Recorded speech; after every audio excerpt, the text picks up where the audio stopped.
it's time to sit back and relax with your favorite drink. And listen.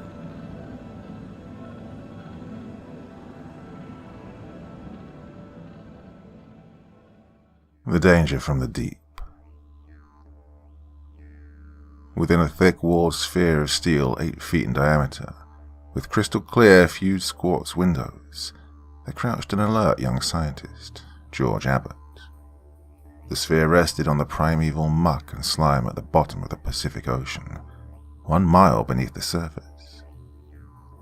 The beam from his 200-watt searchlight, which shot out through one of his 3 windows into the dark blue depths beyond, seemed faint indeed, yet it served to illuminate anything which crossed it, or on which it fell.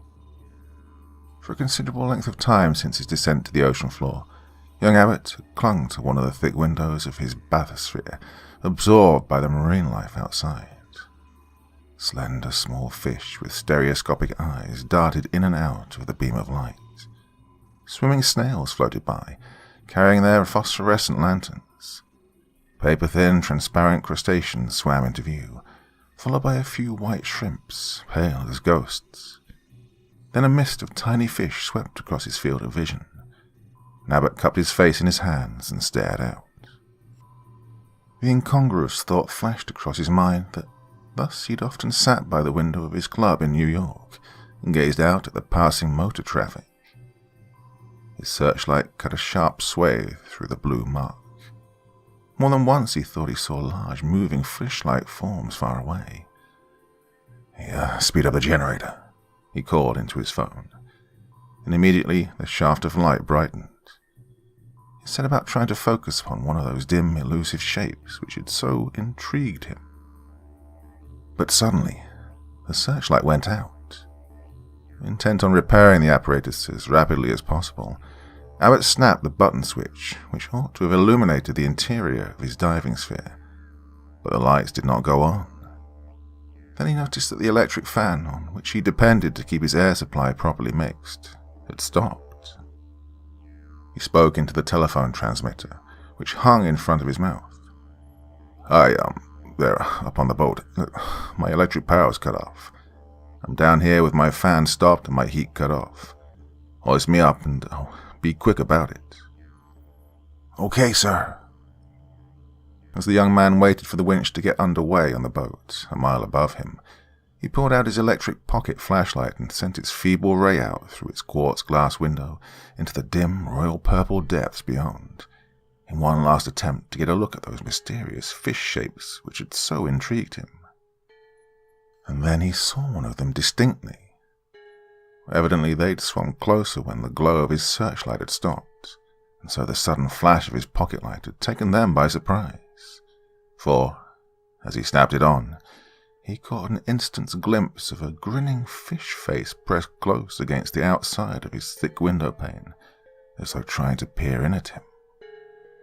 This fish face somewhat resembled the head of a shark, except that the mouth was a bit smaller and not quite so leeringly brutal, and the forehead was rather high and domed.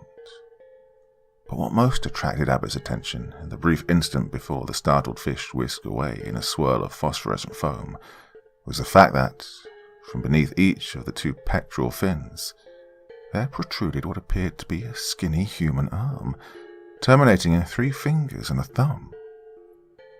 And then the fish was gone, and Abbott snapped off his little light. The diving sphere quivered as the hoisting cable tautened.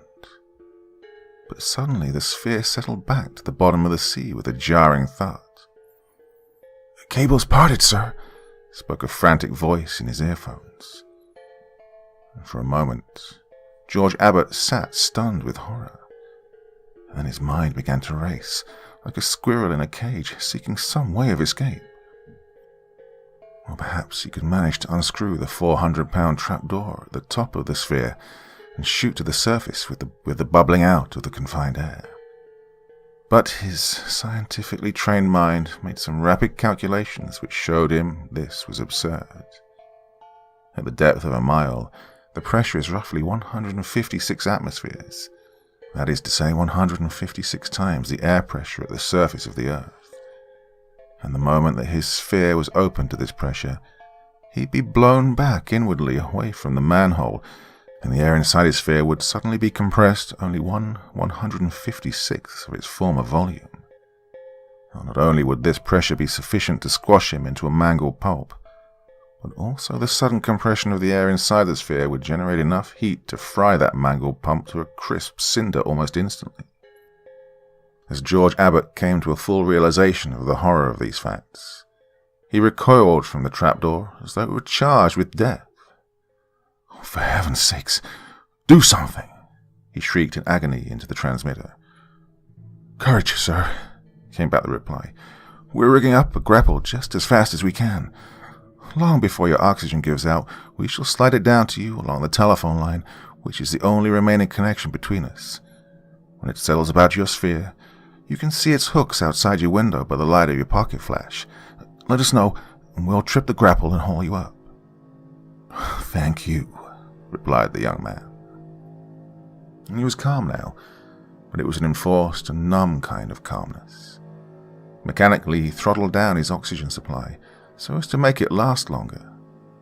Mechanically, he took out his notebook and pencil and started to write down, in the dark, his experiences, for he was determined to leave a full account for posterity, even though he himself might perish.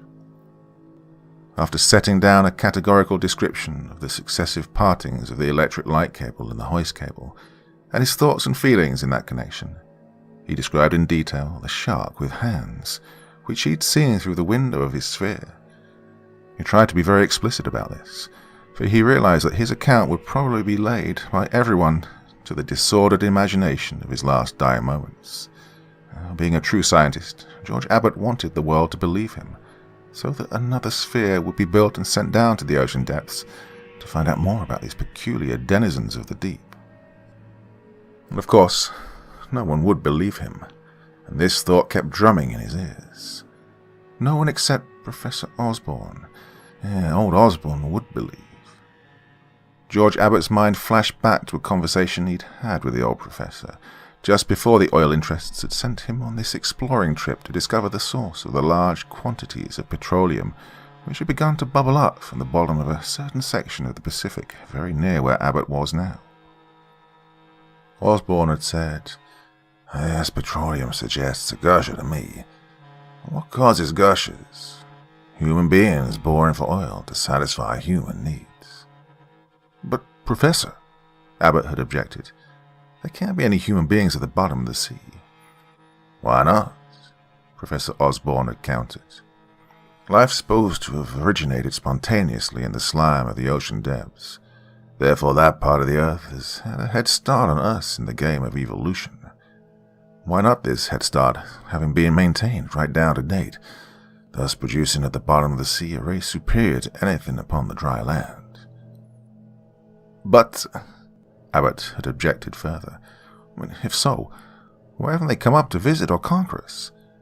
And why haven't we ever found any trace of them?" Quite simple to explain," the old professor had replied. "Any creature who can live at the frightful pressures of the ocean depths could never survive a journey even halfway to the surface. It'd be like our trying to live in an almost perfect vacuum. We should explode, and so would these denizens of the deep, if they tried to come up here. Even one of their dead bodies could not be brought to the surface in recognizable form. No contact with them will ever be possible, nor will they ever constitute a menace to anyone, for which we may thank the Lord." George Abbott now reviewed this conversation as he crouched in his diving sphere in the purple darkness of the marine depths. Yes, old Osborne would believe him. The diary must be written for Osborne's eyes. Abbott sent another beam from his pocket light suddenly out into the water, and this time he surprised several of the peculiar fish. These, like the first, had arms and hands and high intelligent foreheads. Then, suddenly Abbott laughed with a harsh laugh. Old Osborne had been wrong in one thing, namely in saying that the super race of the deep would never be a menace to anyone. They were being a menace to George Abbott right now, for it was undoubtedly they who had cut his cables. Probably they were possessed of much the same scientific curiosity with regard to him as he was with regard to them, and so they determined to secure him as a museum specimen. Well, the idea was a weird one. He laughed again, though mirthlessly. "What's the matter, sir?" Came an anxious voice in his earphones. "Hurry that grapple," was his reply. "I found out what cut my cables. There are some very intelligent-looking fish down here, and I think they want me for—" An ominous click then sounded in his ears, followed by silence. Hello there," he shouted. "Can you hear me up on the boat?" But no answer came back. The line remained dead. The strange fish had cut George Abbott's last contact with the upper world, and the grapple hooks could never find him now, for there was now not even a telephone cable to guide them down to his sphere. The realization that he was hopelessly lost, and that he hadn't got much longer to live, came as a real relief to him, after the last few moments of frantic uncertainty. Hoping that his sphere would eventually be found, even though too late to do him any good, he set assiduously to work jotting down all the details which he could remember of those strange denizens of the deep, the man-handed sharks, which he was now firmly convinced were the cause of his present predicament. He stared out through one of his windows into the brilliant blue darkness, but did not turn on his flashlight. How near were those enemies of his, he wondered. The presence of those menacing man-sharks just outside the 4-inch thick steel shell, which withstood a ton of pressure for each square inch of its surface, began to obsess young Abbott. What were they doing out there in the watery blue midnight? Perhaps, having secured his sphere as a scientific specimen, they were already preparing to cut into it so as to see what was inside. That these fish could cut through 4 inches of steel was not so improbable as it sounded, for had they not already succeeded in severing a rubber cable 1.5 inches thick, containing 2 heavy copper wires, and also 2 inches of the finest non-kinking steel rope? The young scientist flashed his pocket torch out through the thick quartz pane, but his enemies were nowhere in sight. Then he fell to calculating his oxygen supply. His normal consumption was about 1/2 quart per minute, at which rate his 2 tanks would be good for 36 hours. His chemical racks contained enough soda lime to absorb the excess carbon dioxide, enough calcium chloride to keep down the humidity, and enough charcoal to sweeten the body odors for much more than that period.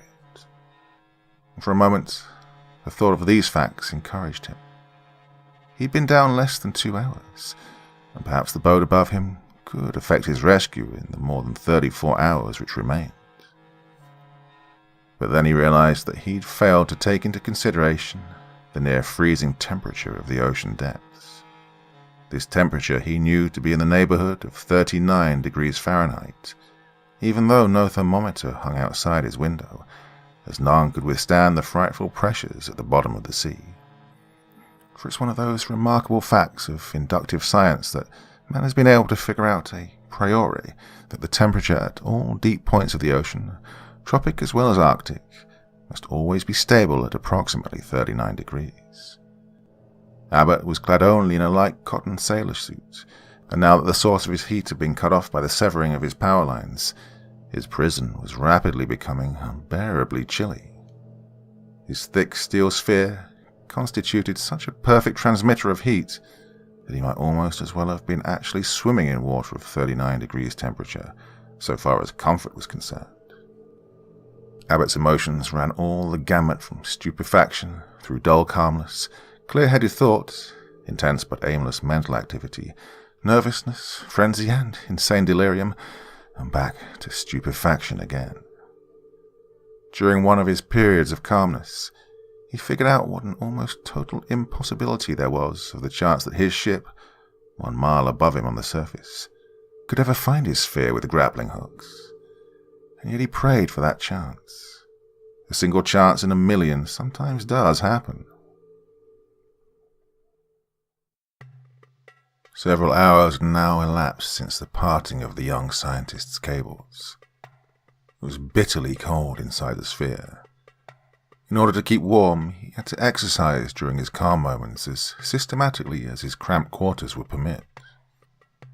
During his frantic moments, he got plenty of exercise automatically, and of course all this movement used up more than the normal amount of oxygen, so that he was forced to open the valves on his tanks to 2 or 3 times their normal flow. His span of further life was thereby cut to 10 or 12 hours, if indeed he could keep himself warm that long. Why didn't the people on the boat do something? He was just about to indulge in one of his frantic fits of despair when he heard, or rather felt, the two senses being strangely commingled in his present situation. A clank or thump upon the top of his bathysphere. Instantly, hope flooded him. Could it be that one chance in a million had actually happened, and that a grapple from the boat above had actually found him?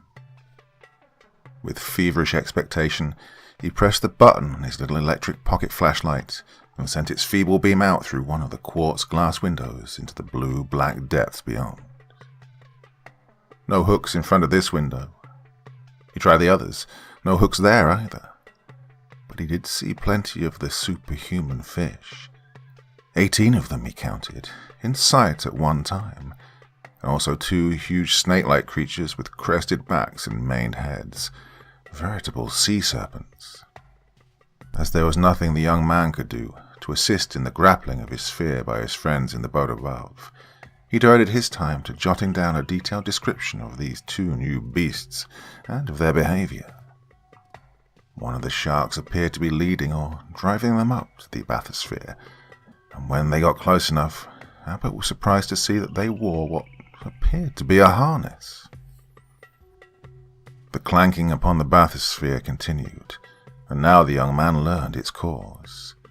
It was not the grapple hooks from his ship, but chains which the man-armed sharks were wrapping around the bathysphere. 2 more of the harnessed sea serpents swam into view, and these 2 were hitched to a flat cart, an actual cart with wheels. The chains were attached to the harness of the original 2 beasts. They swam upward and disappeared from view, and the sphere slowly rose from the murky bottom of the sea, to be lowered again squarely on top of the cart. The cart jerked forward, and a journey over the ocean floor began. Then the little pocket torch dimmed to a dull red glow, and the scene outside gradually faded from view. Abbott switched off the now useless light and set to work with scientific precision to record all of these unbelievable events. In his interest and his excitement, he'd forgotten the ever-increasing cold, but gradually, as he wrote, the frigidity of his surroundings was forced on his consciousness. He turned on more oxygen and exercised frantically. Meanwhile, the cart, carrying his bathysphere, bumped along over an uneven road. From time to time, he tried his almost exhausted little light, but its dim red beam was completely absorbed by the blue of the ocean depths, and he could make out nothing except 2 bulking, indistinct shapes writhing on ahead of him. Finally, even this degree of visibility failed, and he could see absolutely nothing outside. He was now so chilled and numb that he could no longer write, so with a last effort, he noted down that fact, and then put the book away in its rack. He began to feel drowsy. Rousing himself, he turned on more oxygen. The effect was exhilaration and a feeling of silly joy. He began to babble drunkenly to himself. His head swam. His mind was in a daze. It seemed like hours later when he finally awoke. Ahead of him in the distance, there was a dim pale blue light, against which there could be seen, in silhouette, the forms of the 2 serpentine steeds and their fish-like drivers. Abbott's hands and feet were completely numb now, but his head was clear. As they drew nearer to the light, it gradually took form, until it turned out to be the mouth of a cave, and the cart entered it. Down a long tunnel they progressed, the light getting brighter and brighter as they advanced. The color of the light became a golden green. The rough stone walls of the tunnel could now be seen, and finally there appeared, ahead, two semicircular doors swung back against the sides of the passage.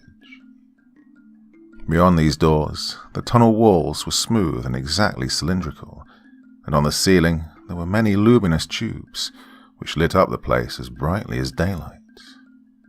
And then the cart came to a stop. The young scientist could see now with surprising distinctness his captors and their serpentine steeds, and even the details of the chains and the harness. He tried to pick up his diary so as to jot down some points which he'd theretofore missed, but his hands were too numb. But at least he could keep on observing, and so he glued his eyes to the thick quartz window pane once more.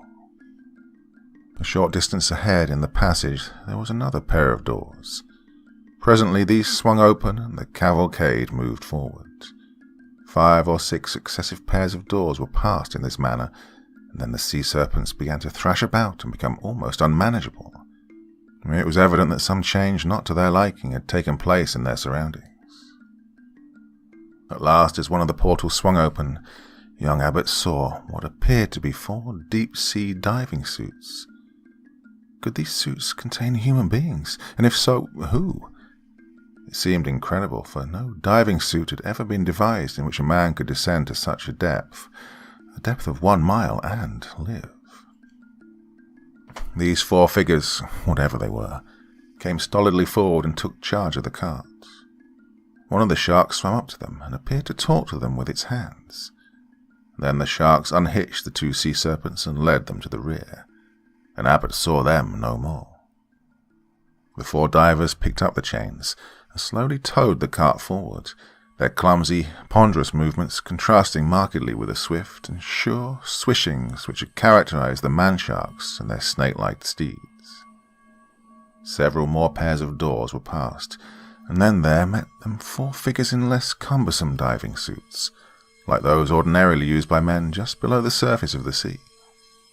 One of the deep-sea divers then pressed his face close to the outside of one of the windows of the bathysphere, as though to take a look inside. But the 4 newcomers waved him away and hurriedly picked up the chains. Nevertheless, in that brief instant, Abbott had seen, within the headpiece of the diver, what appeared to be a bearded human face. Several more pairs of doors were passed, the 4 deep-sea divers floundering alongside, beside the cart, quite evidently having more and more difficulty of locomotion as each successive doorway was passed, until finally they lay down and were left behind. At last the procession entered a section of tunnel which was square instead of circular, and in which there was a wide shelf along one side about 3 feet above the floor. The 4 divers then dropped the chains, and one by one took a look at Abbott through his window. And he, at the same time, took a most interested look at them. They had unmistakably human faces. Oh, he must be dreaming, for even if Osborne was right about his supposed super race at the bottom of the sea, this race could not be human, for the pressures here will be entirely too great. No human being could possibly stand 2,000 pounds per square inch. Having satisfied their curiosity, the 4 divers pulled themselves up onto the shelf and sat there in a row with their legs hanging over. But glanced upward at the ceiling lights, but these had become strangely blurred. There seemed to be an opaque barrier above him, and this barrier seemed to be slowly descending. The lights blurred out completely, and were replaced by a diffused illumination over the entire ripply barrier. Then it dawned on the young man that this descending sheet of silver was the surface of the water. He was in a lock, and the water was being pumped out. The surface settled about the helmets of the divers, and their helmets disappeared, then their shoulders, and the rest of them. At last it reached the level of Abbott's window. The divers could be seen again, and among them on the shelf there stood a half-dozen naked bearded men, clad only in loincloths. They'd evidently entered the lock while the water was subsiding. These men unbuckled the helmets of the divers and helped them out, and then splashed down into the water and peered in through the windows of the bathysphere. Presently some of them left through a door at the end of the platform, but soon reappeared with staging, which they set up around the sphere. Then, climbing on top, they got to work on the manhole cover. As George Abbott realized their purpose, he became frantic. Although these men appeared to be human, just like himself, his scientifically trained mind told him that they must be of some very special anatomical structure in order to be able to withstand the immense pressures at the bottom of the Pacific. It was all right for them to be out there, but it would be fatal to him. And then the heavy circular door above him began to slowly revolve. This was terrible. In a moment the crushing pressures of the depths would come seeping in. Rising unsteadily upon his knees, the young man tried with his fingers to resist the rotation of the door, but it continued to turn. Yet no pressure could be felt. The door became completely unscrewed. It was pried up and slid off the top of the bathysphere to crash upon the floor outside. Inquisitive bearded faces peered down through the hole. Young Abbott slumped to the cold bottom of the sphere and stared back at them. Well, he's safe. He'd incredibly been saved. These were real people. The air was real, and he must therefore be on the surface of the earth, instead of at the bottom of the Pacific as he'd imagined. And then, with a sigh of relief, he fainted. When he came to his senses again, he was lying in a bed in a small room. Bending over him was the sweetest feminine face that he'd ever seen. The girl seemed to be about 20 years of age, and she was clad in a clinging robe of some filmy green substance. Her hair was honey brown, short and curly, and her forehead high and intelligent. Her eyes, an indescribable shade of deep violet, were matchlessly set off by her ivory skin. The young man smiled up at her, and she smiled back. Thus far it had not occurred to him to wonder where he was, or why. No recollection of his recent strange adventures came to him. To him this was an exotic dream, from which he did not care to awake. She spoke.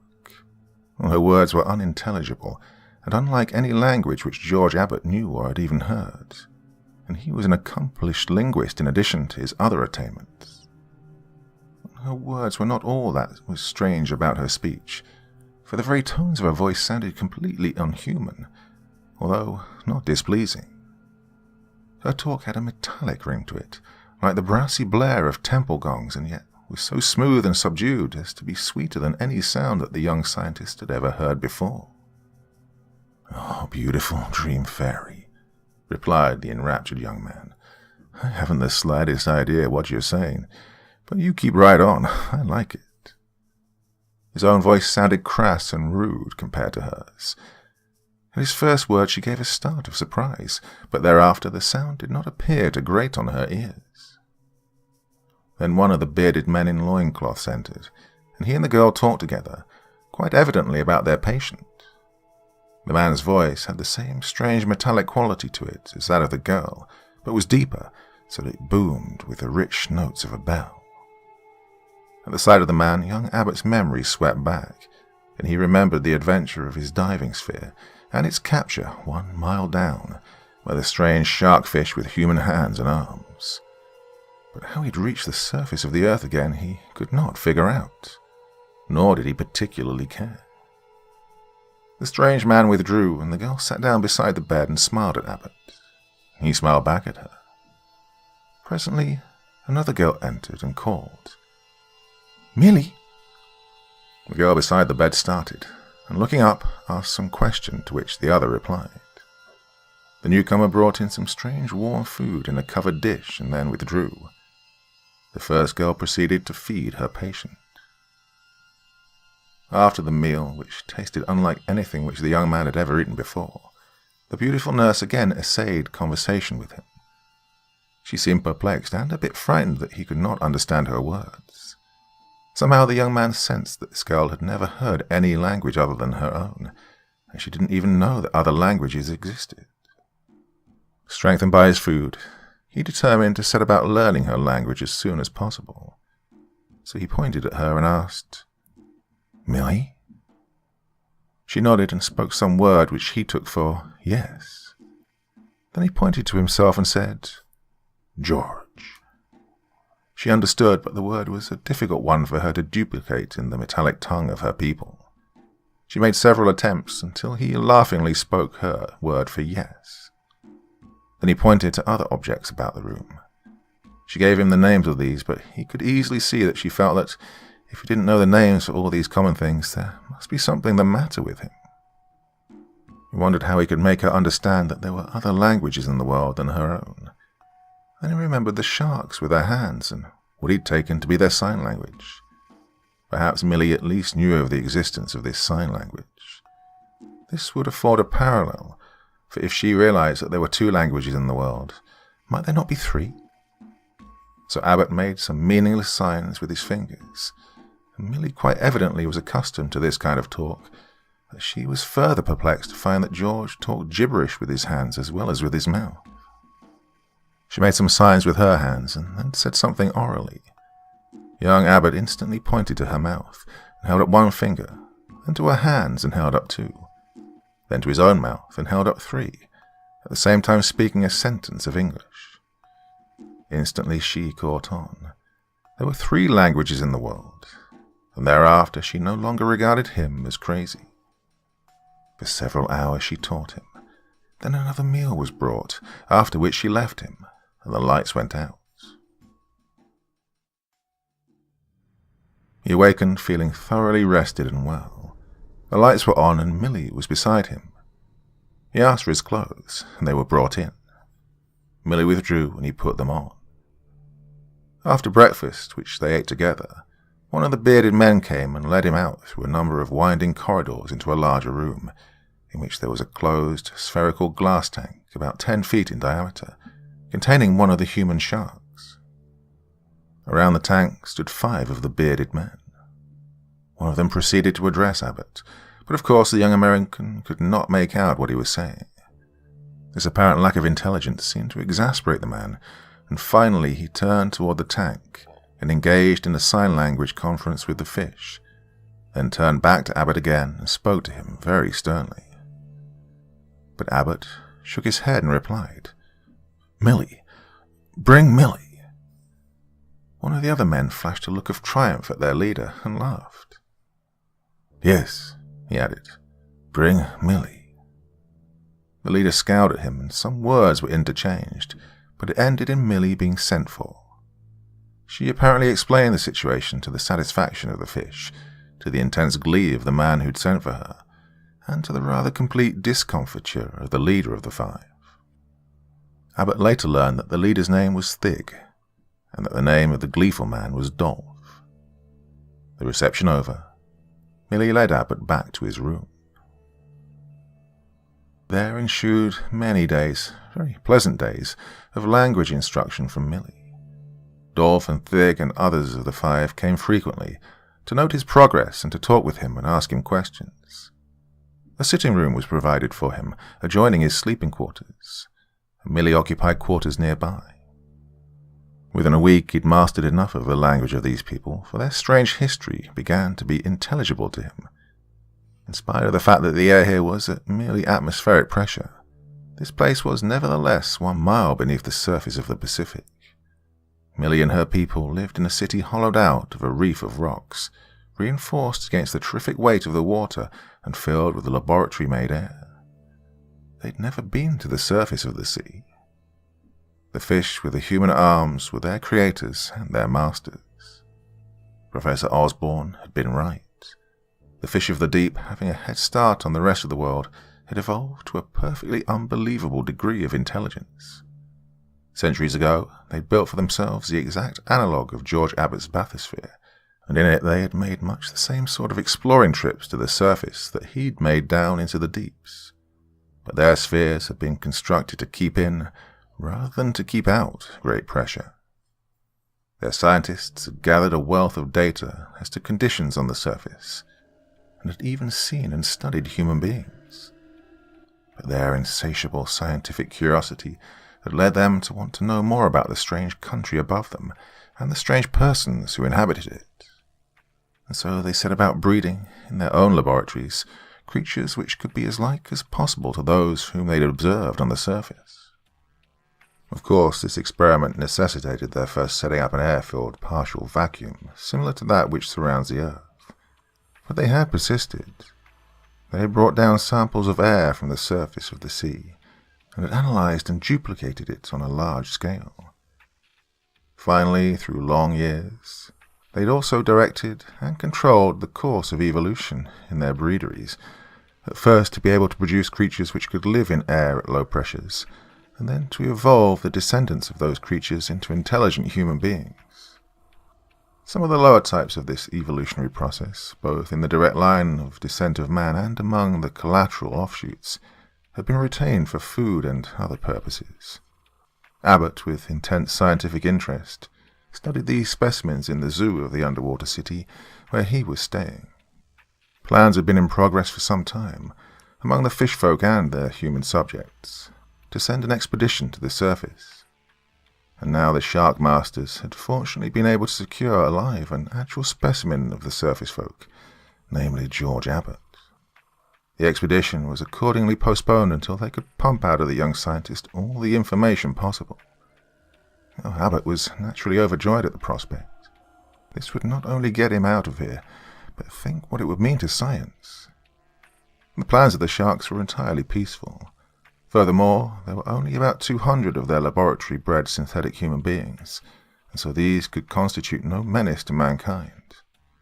Accordingly, he enthusiastically assured them that they could depend upon the hearty cooperation of the scientists of the outer earth. During all his stay so far in this cave city, Abbott had been permitted to come in contact only with Millie, the members of the Committee of Five, and an occasional guard or laboratory assistant. Yet in spite of the absence of personal contacts with other members of this strange race, Abbott was constantly aware of a background of many people and tense activity, which kept the wheels of industry and domestic economy turning in this undersea city. Although the young man readily accustomed himself to the speech and food and customs of this strange race, his personal modesty and neatness revolted at the loincloths and beards of the men, and so, by special dispensation, he was permitted to wear his sailor suit and to shave. The Committee of Five, who constituted a sort of ruling body for the city, interviewed him at length, cross-examined him most skillfully, and took copious notes. But there seemed to be a strange lack of common meeting ground between their minds and his, so that very often they were forced to call on Millie to act as an intermediary. The beautiful young girl seemed able to understand both George Abbott and the leaders of her own people with equal facility. A number of specially constructed submarines had already been built to carry the expedition to the surface. Before it came time to use them, Abbott tried to paint as glowing a picture as possible of life on Earth, but he found it necessary to gloss over a great many things. How could he explain and justify war, liquor, crime, poverty, graft, and the other evils to which constant acquaintance has rendered the human race so calloused? He was unable to deceive the men of the deep. With their superintelligence, they relentlessly unearthed from him all the salient facts, and, as a result of their discoveries, their initial friendly feeling for the world of men rapidly developed into supreme contempt. But Abbott, on the other hand, developed a deep respect for them. Their chemistry and their electrical and mechanical devices amazed and astounded him. They were even able to keep sun time and tell the seasons by means of gyroscopes. Age was measured much as it was on the surface. This fact was brought to Abbott's attention by the approach of Millie's 20th birthday. Strange to relate, she seemed to dread the approach of that anniversary, and finally told Abbott the reason. "It's the custom," she said, "when a girl or boy reaches 20, to give a very rigorous intelligence test. In fact, such a test is given on every birthday, but the one on the 20th is the hardest. So far, I've just barely passed each test, which fact marks me of very low mentality indeed. And if I fail this time, they'll kill me, so as to make room for others who have a better right to live." "Impossible!" exclaimed the young man indignantly. "Why, you have a better mind than those of many of the leading scientists of the outer world." "All the same," she gloomily replied, "it is way below standard for down here." On the day of the test, he did his best to cheer her up. Dolph also came. She seemed to be an especial protégé of his, and gave her his encouragement. He had been coaching her heavily for the examinations for some time previous. But later in the day she returned in tears to report to Abbott that she had failed and had only 24 hours to live. Before he realized what he was doing, Abbott had seized her in his arms and was pouring out to her a love which up to that moment he had not realized existed. Finally, her sobbing ceased, and she smiled through her tears. "George, dear," she said, "it is worth dying to know that you care for me like this." "I won't let them kill you," asserted the young man belligerently. "They owe me something for the assistance which I am to give them on their expedition. I should demand your life as the price of my cooperation. Besides, you're the only one of all your people who has brains enough to understand what I tell them about the outer earth. It's they who are weak-minded, not you." But she, sadly, shook her head. "It would never do for you to sponsor me," she said, "for it would alienate my one friend in power, Dolph. He loves me. Don't scowl, for I do not love him, but for the safety of both of us, we must not let him know of our love. Not yet." "Yet?" exclaimed Abbott. "When you have less than 1 day to live?" "You've given me hope," the girl replied, "and also an idea. Dolph promised to appeal to the other 5 members. I've just thought of a good ground for his appeal, namely my ability to translate your clumsy description into a form suited to the high intelligence of our superiors." "Clumsy?" exclaimed the young man, a bit nettled. "Pardon me, dear. I'm sorry," she said contritely. "I didn't mean to let it slip. And now I must rush to Dolph and tell him my idea." "Well, don't let him make love to you, though," admonished Abbott gloomily. She kissed him lightly and then fled. A half-hour later, she was back, all smiles. The idea had gone across big. Dolph, as the leader of the projected expedition, had demanded that Millie be brought along as liaison officer between them and their guide, and the other 4 committee men had reluctantly acceded. The execution was accordingly indefinitely postponed. The young couple spent the evening making happy plans for their life together on the outer earth, for as soon as they should arrive in America, Dolph would have no further hold over them. The next day the committee of 5 announced that, for a change, they were going to give George Abbott an intelligence test. He'd represented himself as being one of the scientists of the outer earth. Accordingly, they could gauge the caliber of his fellow countrymen by determining his IQ. Millie was quite agitated when this program was announced, but the ordeal had no terrors for George Abbott. He'd taken many such tests on Earth and passed them easily. And so he appeared before the committee of 5 with a rather cocky air. He had yet to see an intelligence test too tricky for him to eat alive. "Starting with something easy," suggested Dolph. "Perhaps they don't have tests on the outer Earth. You know, one gains a certain facility by practice." "Millie didn't, in spite of all the practicing which you gave her," maliciously remarked Thig. Dolph glowered at him. "What is the cube root of 378? Suddenly asked one of the other members of the committee. "Oh, a little over 7, hazarded Abbott. Come, boomed Thig. "Give it to us exactly." "Well, 7.2, I guess." "Don't guess. Give it exact to 4 decimal places." "In my head?" asked Abbott incredulously. "Certainly," replied Thig. "Even a child could do that. We're giving you easy questions to start with." "Start him on square root," suggested Dolph kindly. "Remember, he isn't used to these tests like our people are." So they tried him with square roots, in which he turned out to be equally dumb. On abstract questions of physics and chemistry he did better on, but the actual quantitative problems, which they expected him to solve in his head, stumped him completely. Then they asked him about education on Earth, and the qualifications for becoming a scientist, and who were the leaders in his field, and what degrees did they hold, and what one had to do to get those degrees, and so on. Finally, they dismissed him, and Dolph then sent for Millie. She was gone about an hour, and returned to Abbott wide-eyed and incredulous. "Oh, George," she said, lowering her voice.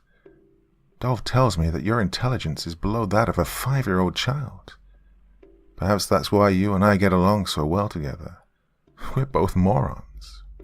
Well, he started to protest, but she silenced him with a gesture and hurried on. "I'm not supposed to tell you this, but I want you to know that your examination today has resulted in a complete change in their plans for the expedition to the surface. They've consulted with the leaders of our masters, and they agree with them." And she was plainly agitated. "What is it, dear?" asked Abbott, with ominous foreboding. Millie continued. "Early during your test, when you demonstrated that you couldn't do the very simplest mathematical problems in your head, they began to doubt your boastings that you're a scientist. But you were so ingenious in your answers about conditions on the surface that finally their faith in your honesty returned. If you're a scientist among men, as they now believe, then the average run of your people must be mere animals. This explains what has puzzled them before, namely how the people of Earth tolerate poverty and unemployment and crime and disease and war.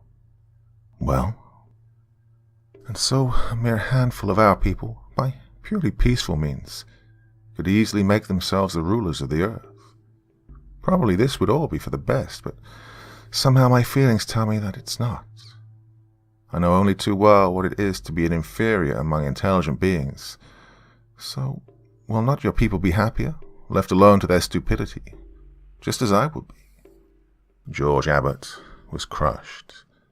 This frank acceptance by Millie of the alleged fact that he was a mere moron was most humiliating. And quickly he realized what a real menace to the earth was this contemplated invasion from the depths. All that was worst in the world above would taint these intellectual giants of the undersea. They would rise to supremacy, and then would become rapacious tyrants over those whom they would regard as being no more than animals. Well, he'd witnessed jealousies among them down below. Might not these jealousies flame into huge wars when translated to the world above? Giants striving for mastery, using the human cattle as cannon fodder. He painted to the girl a word picture of the horrible vision which he foresaw. The invasion must be stopped at all costs. He and Millie must pit their puny wits against these supermen. But what could they do? As they were pondering this problem, a girl entered their sitting room, the same who had brought Abbott's breakfast on his first day in the caves. Millie introduced George to the newcomer, whose name was Romail. Well, Romail appeared so woe-begone that the young American ventured to inquire if she too had been having difficulty with one of her tests. But that was not the trouble. Hers was rather of the heart. About the same age as Millie, Romail had recently passed her 20th birthday test and hence was eligible to marry. So she and a young man named Harkin had requested the Fishmasters to give them the requisite permission. But their overlords, for some reason, had peremptorily denied the request. Romail and Harkin were desolate. Young Abbott's sympathies were at once aroused. "Can something be done?" he started to ask. But Millie silenced him with a warning glance. "Of course not," she said. "Who are we to question the judgment of our all-knowing masters?" Romail had really come to Millie just to pour her troubles into a friendly air, rather than because she hoped to get any helpful ideas. And so she had a good cry, and then finally left, somewhat comforted. George and Millie then took up again the problem of saving the Outer Earth from the threatened invasion. Millie suggested that they go peaceably with the expedition and then warn the authorities of America at the first opportunity after their arrival. But Abbott pointed out this would merely result in their both being shut up in some insane asylum, as no one would believe such a crazy story as theirs. The time for lights out arrived, without their thinking of any better idea. The next day Millie spent considerable time with Dolph, and on her return excitedly informed Abbott that he'd evolved a most diabolical plot. There were sufficient quantities of explosives in storage to blast a hole through the wall of the caves, letting in the sea and killing everyone in the city. Dolph planned to set this off with a time fuse upon the departure of the expedition. Thus Thig and the people who were left behind, about 2/3 of the total population of the city, would be destroyed, and the fish would have no one to send after Dolph and his followers to dictate to them on the upper earth. Relieved of the thraldom of the fish, Dolph could make himself emperor of the world and rule over the human cattle, with Millie at his side as empress. An alluring program, well, from Dolph's point of view anyway.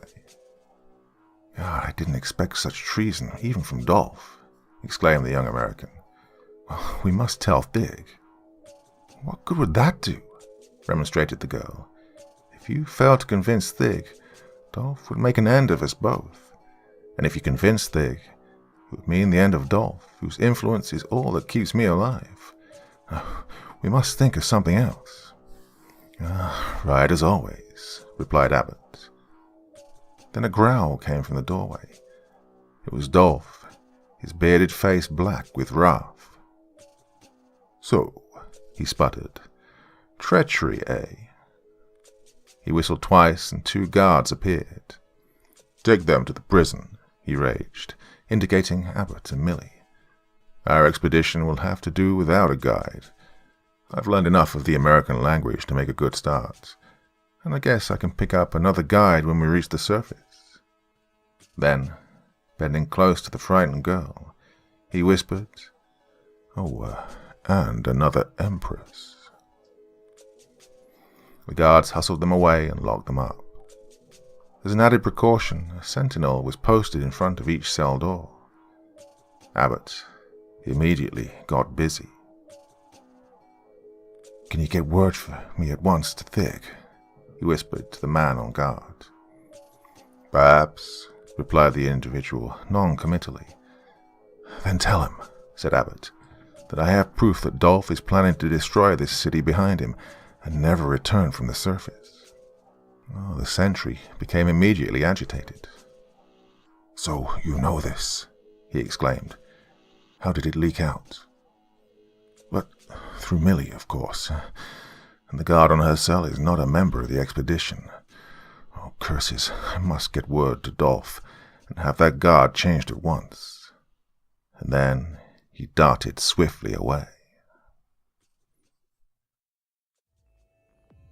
The young prisoner was plunged into gloom. Now he'd gone and done it. Why hadn't he first made appropriate inquiries of his guard? A new guard appeared in front of the door. You going on the expedition? Asked Abbott.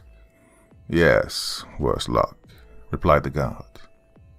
The prisoner forgot his own gloom in his surprise at the gloominess of the other. Don't you want to go? He exclaimed incredulously. No. Why not? Do you know Romail? Asked the guard. Yes, Abbott replied. Well, that's why. Oh, then you must be Harkin, exclaimed Abbott with sudden understanding. Yes, replied the other dully. You're going on the expedition and Romail is not. Quite correct. Say, look here, exclaimed Abbott, and then he launched into the description of a plan which just that moment had occurred to him. For him, Millie, Romail, and Harkin to make their getaway ahead of the expedition, in fact that very night, and to set off the time fuse before leaving. It turned out that Harkin knew where the explosives were planted, and where the submarines were kept, and even how to operate them. He eagerly accepted the plan, and when next relieved as sentinel, he hurried away to inform Romail. 3 hours later, he was back on post. Quickly, he explained to his prisoner all about the workings of the submarines of the expedition. The lights-out bell rang, and the city became dark, except for dim lights in the passageways. Harkin at once unlocked the door of Abbott's cell, and together the 2 young men sneaked down the corridor to the cell where Millie was confined. Silently, Harkin and Abbott sprung upon the guard and throttled him, then released Millie. There was no time for more than a few hurried words of explanation before the three of them left the prison and made for the locks of the subterranean canal, picking up Romail at a pre-appointed spot on the way. The canal locks were unguarded, as well as the storerooms of the submarines. Each of the rooms held 2 subs and could open onto the second lock and be separately flooded. The submarines were of steel as thick as Abbott's bathysphere. Their shape was that of an elongated raindrop with fins. In the pointed tip of their tails were motors which could operate at any pressure. At the front end were quartz windows. In the top fin was an expanding device which could be filled with buoyant gas, produced by chemicals, when the craft neared the surface. Each submarine also contained a radio set, so tuned as to be capable of opening and closing the radio-controlled gates of the locks. Each would carry comfortably 2 or 3 persons. Having picked out 2 submarines and found them to be in order, Harkin sneaked back into the corridor to set off the time fuse, leaving his 3 companions in the dark in the storeroom. Abbott put a protecting arm around Millie, while Romail snuggled close to her other side. Their hearts were all racing madly with excitement, and this was intensified when they heard Harkin talking with someone just outside their door. Then Harkin returned unexpectedly. "Something terrible has happened," he breathed. "The explosives have been discovered and are gone. One of the expedition men has just informed me.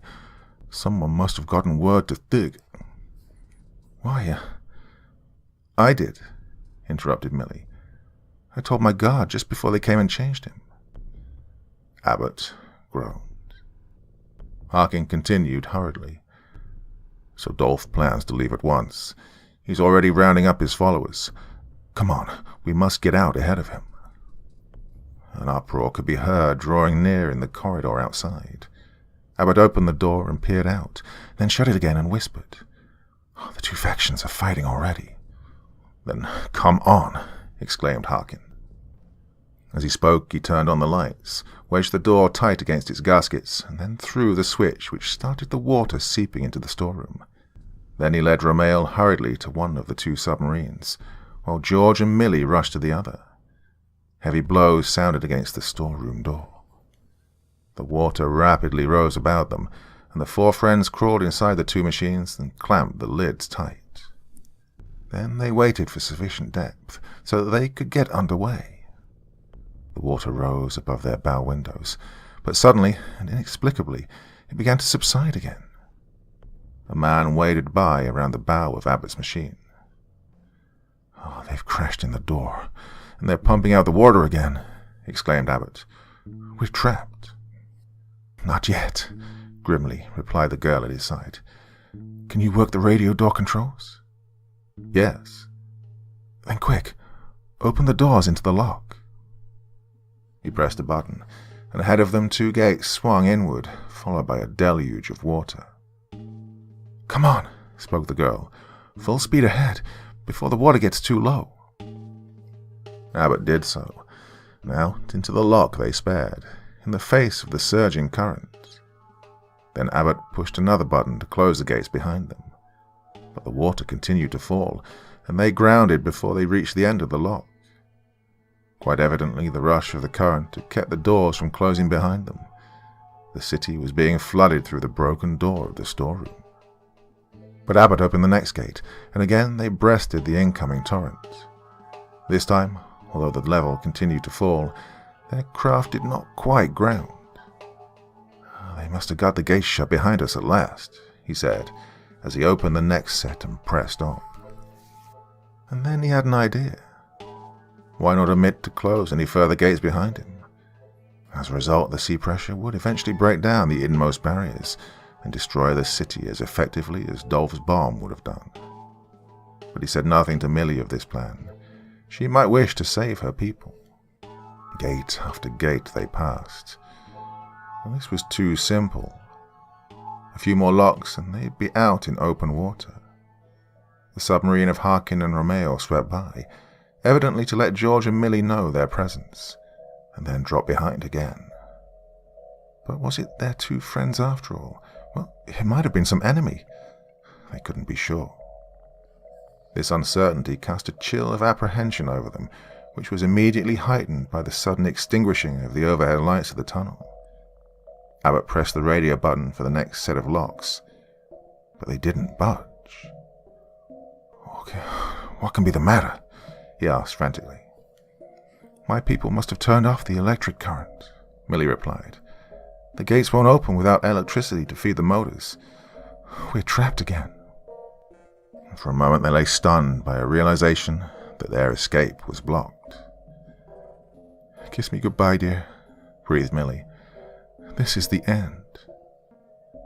As the young man reached over to take her in his arms, the submarine was suddenly lifted up and spun backward, end over end, then tumbled and bumped along as though it were a chip on an angry mountain torrent.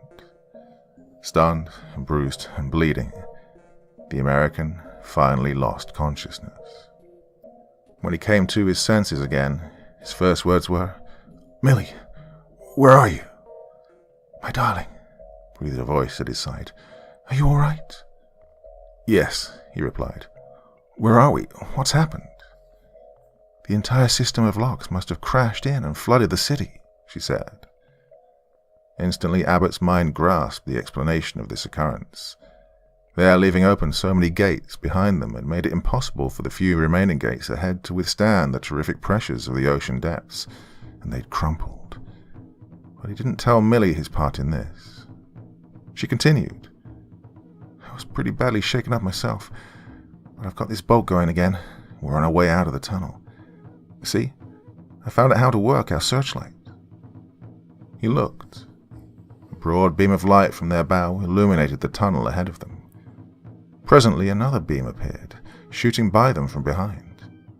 "Oh, Harkin and Romail!" exclaimed the girl. "Then they're safe too." The tunnel walls grew rough, then disappeared. They were out in the open sea at last, although still 1 mile beneath the surface.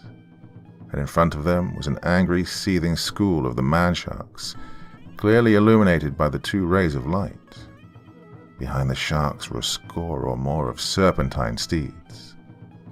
The sharks saw the 2 submarines and charged down upon them, but Millie, with great presence of mind, shut off her searchlight and swung sharply to the left. "Up, up," urged the young man, so she turned the craft upward. On and on they went, with no interference. Presently they turned the light on again, so as to see what progress they were making. But they were making absolutely none. They were merely standing on their tail. They'd reached a height of such relatively low pressure that it took all the churning of their propeller just merely to counteract the great weight of their submarine. Abbott switched on their chemical gas supply, and as their top fin expanded into a balloon, they again began to rise.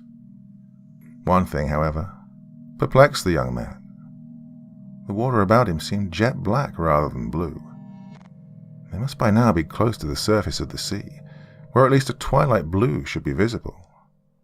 Even at the 1 mile depth in his bathysphere, the water had been brilliant, yet here, almost at the surface, he could see absolutely nothing. He switched on the searchlight again to make sure that their window wasn't clouded over, but it wasn't. Then, suddenly, a rippling veil of pale silver appeared ahead, then a blue-black sky and twinkling stars. They'd reached the surface, and it was night. He pointed out the stars to the girl at his side, then swung the nose of the submarine around and showed her the moon. Where next? George Abbott picked out his position by the stars and headed east across the Pacific, toward America.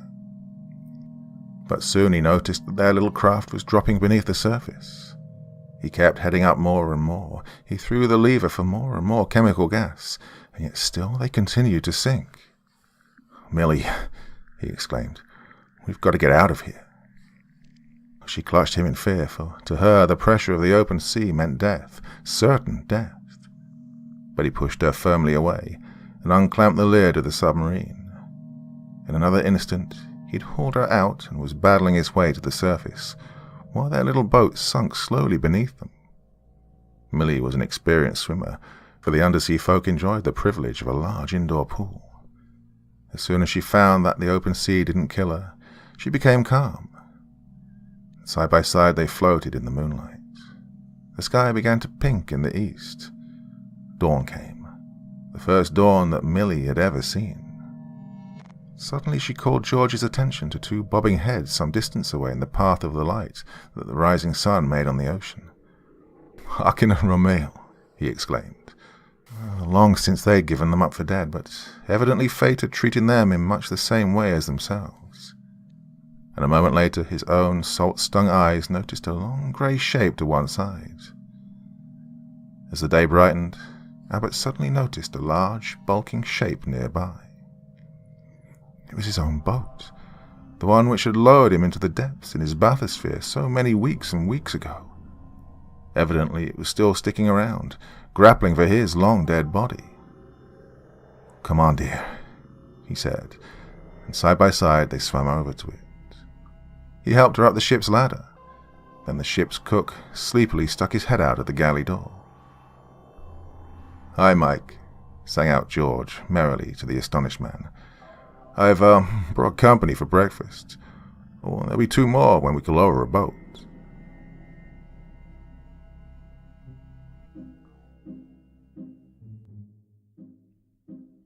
There was a time about 2, 3, maybe 4 years ago, I don't know. Time is passing so quickly, it's difficult to keep track, really. But anyway, a few years ago I did these quite a lot, these old school sci-fi horror stories from the 1930s. And you know what? I really enjoyed it. A lot of people didn't. The viewing figures weren't particularly awesome, but anyway, what the hell. I really enjoyed it, and yeah, I'm going to return to doing that from time to time because the writing is really of the highest quality, and it's just so interesting to see how they thought things would turn out in the future. Sometimes, quite often completely wrong, but yeah, there's lots of interesting stuff going on there, and it's just really nice to see. Anyway, this is me waffling on at the end of another video. Thoughts, feelings, anything else you want to share in the comment section below the video, and I will do my best as ever to join in the conversation. So, I enjoyed that. I think that's quite obvious by now, and I hope you did as well. So let me know what you think about this, and if you want to hear more of these old school stories. Okay, thanks for listening as ever. Till the next time, my dear friends, you all enjoy and have a good sleep, and I'll see you soon.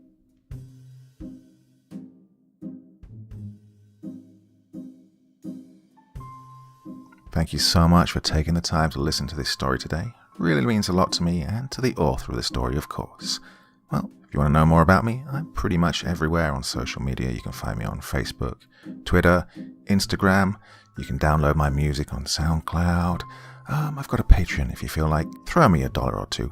Very much appreciated. And of course, on Reddit, I have a place where you can leave stories if you want me to read one that you've written. Well, hoping to see you all again very soon. Till then, sweet dreams, and bye-bye.